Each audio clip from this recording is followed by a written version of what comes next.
السلام عليكم ورحمة الله وبركاته، مساكم الله بالخير والرضا والسرور. عندي كلمة ودي أوجهها لجماهير نادي النصر فيما يخص قضية عوض خميس. مما لا شك فيه الآن أن النصر مقدم على قضية مهمة جدا جدا، وهي قضية عوض خميس وإيصالها للفيفا. هذا ما راح أفصل فيه. أنا لاحظت حاجة مهمة جدا وتطرح في الوسط الرياضي بشكل غير طبيعي.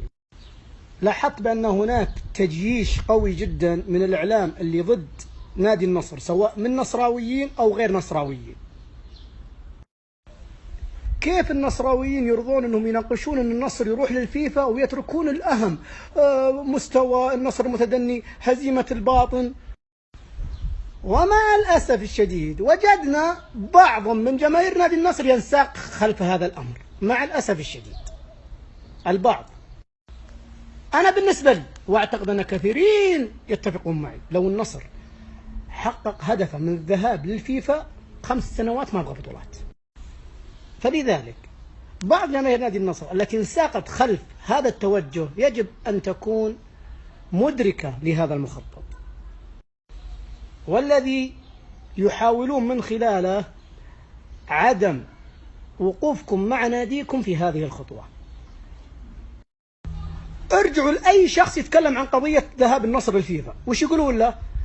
أنت أثر عليكم مراسل، أثروا عليكم الإدارة، ضحكوا عليكم. الوعد قدام يا حبيبي، الوعد قدام.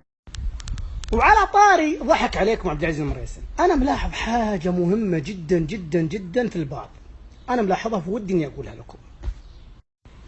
أنا أعرف أن هناك بعض المسؤولين وبعض الإعلاميين وكثير من الجماهير التي لا تحب طرح عبد العزيز المراسل يحاولون كسر قلم عبد العزيز المراسل، وذلك من خلال طرح مواضيع في التويتر. يقودهم المراسل، يضحك عليهم المراسل، يلعب عليهم المراسل، ما أدري إيش. فيأتي بعض النصراويين، بعض أنا مالي دخل في الجماهير الأخرى، بعض النصراويين يتأثر مما يطرح، فإيش يكون رده؟ حنا ما يهمنا المراسل ما يقودنا وما أدري إيش. أنت أصلا ليش تخليهم يعني يدخلون هالشيء في راسك؟ ليه؟ والبعض الآخر اللي متأكد أني اللي أطرح أنا صحيح، ايش يقول؟ نتفق مع عبد العزيز أو نختلف، ولكن هو مؤثر. طبعا هو يقول نتفق أو نختلف علشان ما حد يهاجمه، يعني حاط له ماسك العصا من الوسط. الله يقويك.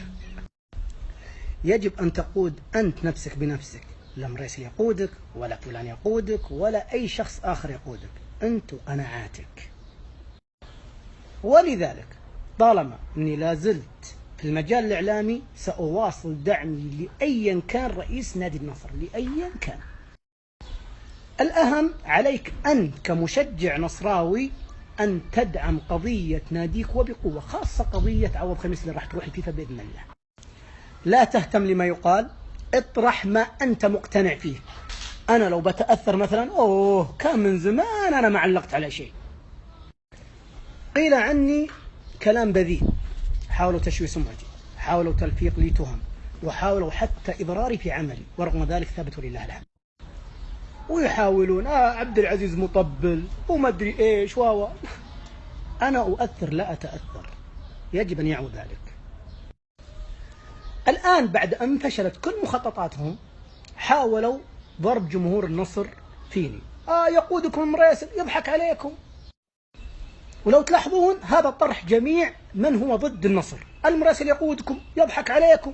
طيب أنت يا غبي الآن معترف بأني أنا مؤثر، يا غبي.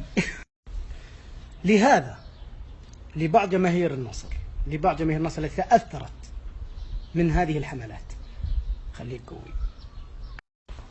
ولما أقول خليك قوي ما أقول لك خلك مع عبد العزيز المراسل، لا، ولا تهتم فيني ولا تتابعني.